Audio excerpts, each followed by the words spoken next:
Hoje um casal falou que quer se batizar, mas eles não são casados, moram junto há 20 anos. Aí o Marcos falou assim, e onde tem na Bíblia a condição para um batismo? Uau. E aí aquilo foi esse despertar. Eu falei, realmente não tem. É a fé. Acaba a gente fazendo algo religioso, né?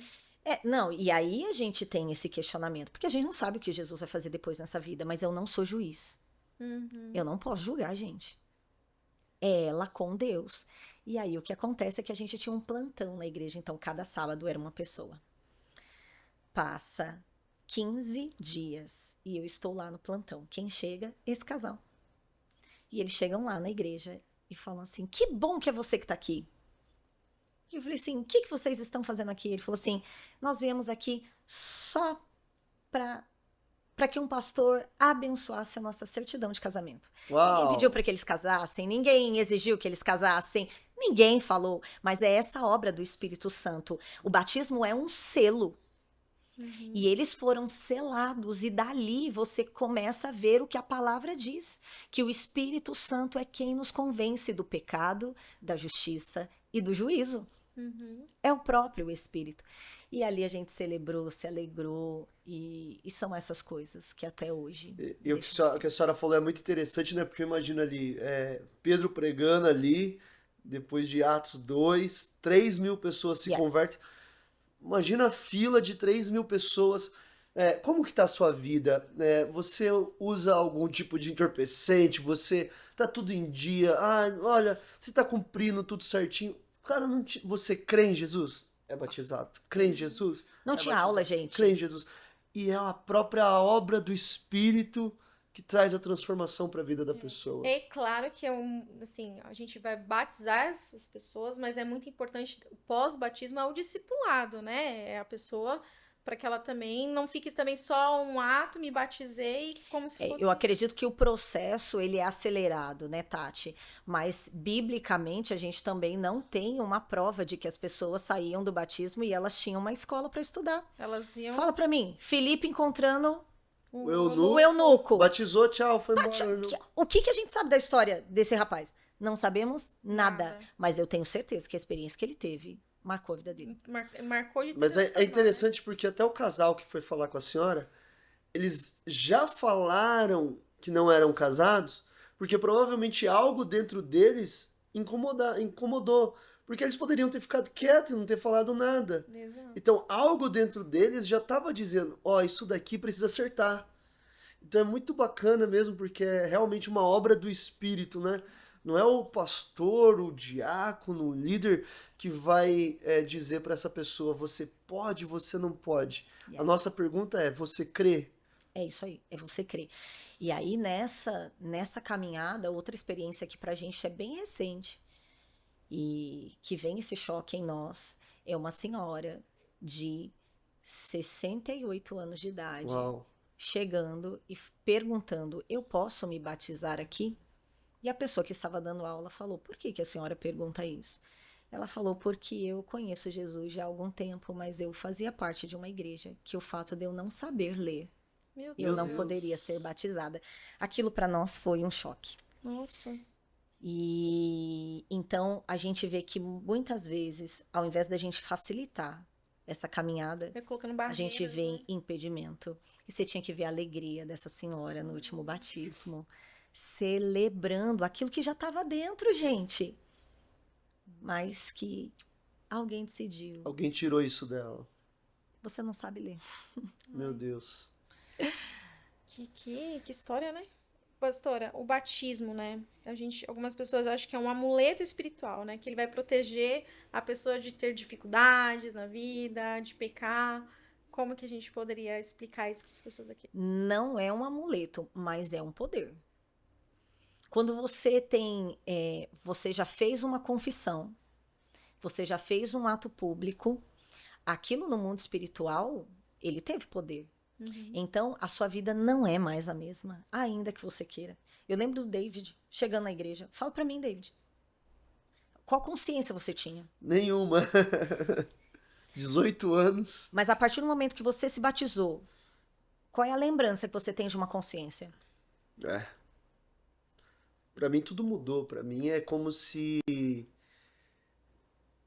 Parece que é um download que faz, eu não... É difícil explicar, mas é como se as coisas de antes não fizessem sentido mais e como se eu estivesse recebendo informações novas e dali pra frente é que tivesse validade as coisas.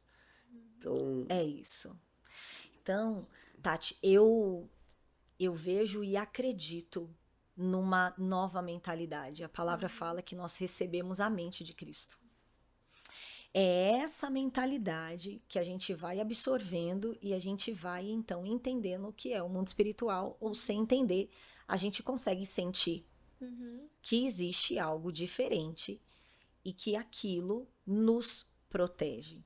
Eu me lembro que nessa caminhada com 15 anos, né, cheia do desejo, da vontade de conhecer mais de Deus, eu fazia aula de canto num bairro bem perigoso aqui da nossa cidade. E o horário que eu fazia era 7h30 da noite. E eu tinha que passar por esse local. E as pessoas falavam assim, como você tem coragem de ir lá sozinha? Eu falei, mas eu não estou sozinha. E a gente ouvia algumas histórias, e aí é claro que eu não quero que as pessoas sejam imprudentes, mas eu quero falar daquilo que Deus faz na nossa vida. Então, eu sentia tanto a presença de Deus, sabendo que existem anjos que já receberam ordens para nos guardar, para nos proteger, que todo o percurso que eu fazia naquele lugar era sabendo que eu estava escoltada.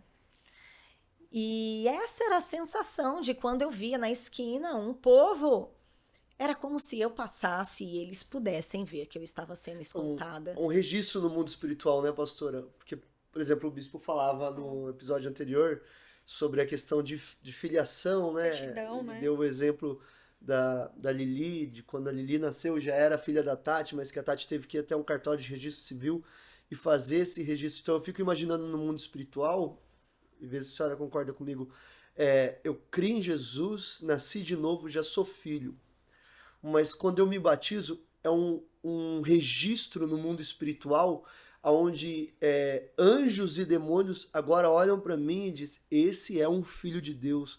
Os anjos se veem no papel de me guardar e os demônios na onde não conseguem me tocar porque eu tenho um registro espiritual sobre a minha vida. É exatamente isso. É um registro no céu e na terra. Porque na terra a gente faz esse ato público. E as pessoas, então, elas publicamente, né, fazem a sua fé. Eu já tive pessoas muito tímida, totalmente, né, envergonhada. Eu não posso fazer isso aqui em casa. Não sei se vocês já viveram. Jesus falou, né? Quem não me confessar diante dos homens, eu também não confessarei diante do meu Pai. Então ali é mais uma barreira que essa pessoa vai vencer. Não é o que você deseja, é uma ordenança. E nessa ordenança eu me submeto. E aí, falando do batismo, aí foi um dia maravilhoso, né? Porque tava um sol, que a única coisa que a gente queria era entrar na água. Então foi muito bom entrar na água, que não tinha nada de místico, mas sair de lá carregando algo que não existia, a presença de Deus. Claro que a gente sabe que é numa confissão que tudo muda, mas o batismo ele carrega um poder espiritual extraordinário.